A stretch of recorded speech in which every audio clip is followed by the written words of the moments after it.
నమస్తే, నేను మీ ఎంవి నాయుడు. ఈరోజు విజయనగరం ప్రధానాంశం చూస్తే ఇదేమి దోపిడీ, ఆరుగాలం కష్టించి పండించిన పంట దిగుబడుల విషయంలో అన్నదాతకు నిలువ దోపిడీగా గురవుతూ ఉన్నాడు. దీన్ని అరకట్టాల్సిన అధికారులే చూసి చూడనట్టు వ్యవహరిస్తూ ఉన్నారు. ధాన్యం విక్రయంలో రైతులను మిల్లర్లు దోచుకుంటున్నారు. ఈ విషయం రైతుల ముందే జరుగుతున్నా ఏమీ అడగలేని నిస్సహాయ స్థితి వారిది. అడ్డుకోవలసిన అధికారులు కూడా ఏం పోయిందిరే అన్నట్టు సమాధానం పరిచే పరిస్థితి చూస్తూ ఉన్నాం. ధాన్యం కొనుగోలు విషయంలో కూటమి సర్కార్ చెబుతున్న మాటలకు క్షేత్రస్థాయిలో జరుగుతున్న పరిణామాలు కాస్త పొందనే ఉండడం లేదు. అయితే 6 కాలంలో పండించిన పంట రైతు నిస్సహాయ స్థితిలో ఉన్నాడు. ఎందుకనంటే సంవత్సర కాలంలో పండించే పంట అది వరి మిల్లర్ల దగ్గరికి వెళ్ళేసరికి పూర్తి క్షేత్రస్థాయిలో నిస్సహాయ స్థితిలోనే ఉంటున్నట్టుగా మనం చూస్తూ ఉన్నాం. ఎందుకనంటే నిలువ దోపిడీ చేస్తూ ఉన్నారు.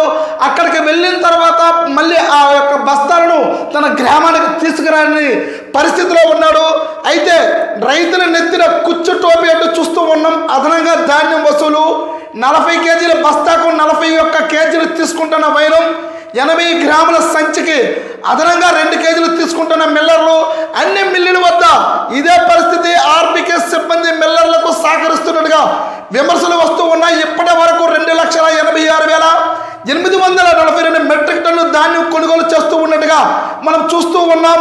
అయితే ఇక్కడ ప్రధానంగా ఇక్కడ మనం ట్రాక్టర్తో తీసుకొచ్చిన ఈ రైతుల్ని మనం చూస్తూ ఉన్నాం. గట్టియాడ మండలంలో రైస్ మిల్లి వద్ద ధాన్యం దించుతున్న కళాశీలు మనం చూస్తూ ఉన్నాం. జిల్లాలో ధాన్యం కొనుగోలు కేంద్రాల వద్ద ధాన్యం విక్రయించిన రైతులు దోపిడీకి గురవుతూ ఉన్నారు. అత్యంత పారదర్శకంగా ధాన్యం కొనుగోలు చేస్తామన్న కూటమి సర్కారు గొప్పలు చెబుతుంది. కానీ తాము దగాకు గురవుతుంటే పట్టించుకునే నాదుడే కరువయ్యాడని అన్నదాత ఆవేదన చెందుతూ ఉన్నాడు. నిబంధనల ప్రకారం 40 కేజీల ధాన్యం నుంచి సంచి పేరిట యజమానులు రైతులకు దోచేస్తున్నా పట్టించుకోవడం లేదనే ఆరోపణలు వినిపిస్తూ ఉన్నాయి. కేవలం 80 గ్రాముల గోనె సంచిని బూచిగా చూపి రైతుల నుంచి అదనంగా 2 కేజీలు వసూలు చేస్తూ ఉన్నారు. చూస్తూనే ఉన్నాం.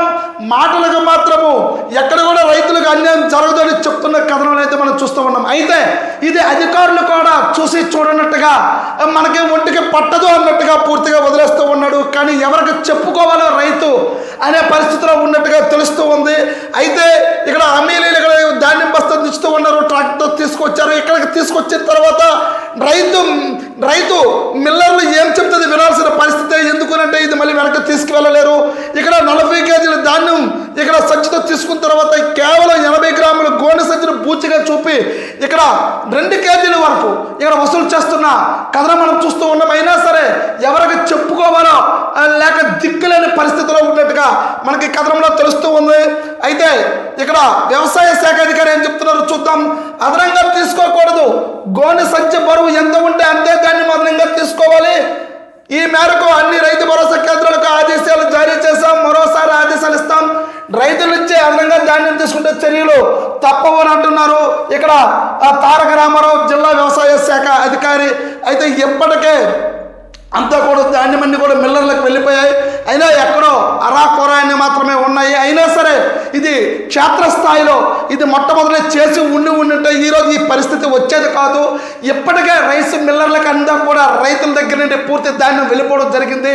అయినా నష్టపోయే రైతు ఇప్పుడే కాదు, 6 కాలంలో కాదు, వర్షాలకే కాదు, అతని కష్టానికి ఎప్పుడు కూడా రైతు నష్టపోతూ ఉంటాడు అనడానికి ప్రతి ప్రభుత్వాలు మారుతున్నా సరే క్షేత్రస్థాయిలో అయితే మాత్రం రైతును ఆదుకునే ప్రభుత్వం అయితే మాత్రం ఏది కూడా ముందుగా రావడం లేదు.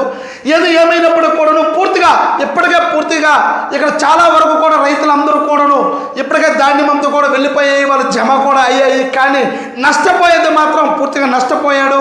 ఎందుకనంటే ఇప్పుడు అకాల వర్షాలు వస్తే మాత్రము ఖచ్చితంగా మళ్ళీ రంగు మారింది అనే అనేక రకాలుగా ఇబ్బంది పడతాడని తెలుసుకో ఇలాంటి భయాందోళనకు చెందే రైతు అయితే మాత్రము ఎప్పుడైతే ధాన్యం చేతికి వచ్చాయో వెంటనే మిల్లర్లకు తీసుకెళ్ళినట్టుగా పరిస్థితి చూస్తూ ఉన్నాం. తీసుకెళ్ళిన తర్వాత రైతు కూడా ఏమీ చేయలేడు. అక్కడ చెప్పిన మిల్లర్లు చెప్పే మాట మాత్రమే వినాలి, లేకపోతే మేము చేసేది ఏం లేదు అన్నట్టుగా ఇక్కడ తెలుస్తూనే ఉంది. ఏది ఏమైనప్పుడు కానీ ఇది అప్రమత్తం ముందుగానే జరిగి ఉంటే రైతుకి శ్రేయస్కరంగా మారేది. కానీ ఇప్పుడు ఉన్న పరిస్థితుల్లో అంతా కూడా అయిపోయిన తర్వాత ఇక్కడ రైతుకి ఏమాత్రం ఎంత వస్తే అంత అన్నట్టుగా అరాకొర బతుకులతోనే బ్రతుకుతూ ఉన్నారు అన్నదాత.